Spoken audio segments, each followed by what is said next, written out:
అందరికీ నమస్కారం. కొంతమంది బీఆర్ఎస్ దగ్గర వకాలత పుచ్చుకొని వాళ్ళ రాజకీయ స్వార్థ ప్రయోజనాల కోసం వాళ్ళ నిరుద్యోగ యువతను రెచ్చగొట్టి, నోటిఫికేషన్ రావట్లేదని నిరుద్యోగ యువతను రెచ్చగొట్టి వాళ్ళు ఇవాళ తన స్వార్థ ప్రయోజనాల కోసం బీఆర్ఎస్ ఏజెంట్లుగా మారి, కేటీఆర్ ఏజెంట్లుగా మారి ఇవాళ నిరుద్యోగ యువతను తప్పుదారి పట్టించే ప్రయత్నం జరుగుతూ ఉంది. దాంట్లో ప్రధానంగా అశోక్ అనేటోడు ఒక పెద్ద బద్మాషిగాడు. నిరుద్యోగుల్ని వాడుకొని తన రాజకీయంగా ఎదగాలనే ఆలోచన చేసే ఒక చిల్లరగాడు. ఇవాళ ప్రభుత్వం ఉద్యోగాలు వేయట్లేదనే నిరుద్యోగ యువతను ఇవాళ తప్పుదోవ పట్టిస్తా ఉన్నాడు.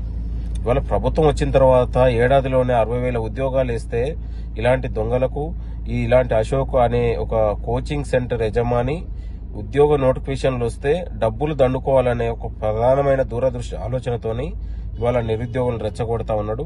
గతంలో మీ అందరికీ తెలుసు, తెలంగాణ పబ్లిక్ సర్వీస్ కమిషన్ లో ఇలా అవినీతి అక్రమాలు జరిగినాయని పేపర్లు అమ్ముకున్నారని మాట్లాడితే ఇవాళ కేసు బుక్ అయితే నాంపల్లి కోర్టు నుంచి ఇవాళ బెయిల్ పొందించి ముందస్తు అరెస్ట్ కాకుండా బెయిల్ తెచ్చుకున్నటువంటి దొంగలు. కాబట్టి అశోక్ కావచ్చు, అశోక్ వెనకాల ఒక 4-5 లంపెన్ కావచ్చు, బీఆర్ఎస్ ఏజెంట్లు ఇవాళ నిరుద్యోగులు రెచ్చగొడతా ఉన్నారు.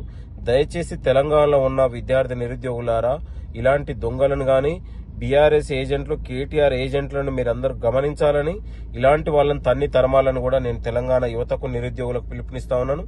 మీకోసం ఉద్యోగాల భర్తీ కోసం ఈ ప్రభుత్వం సిద్ధంగా ఉంది. దయచేసి మీరందరూ కూడా ఆలోచన చేయండి.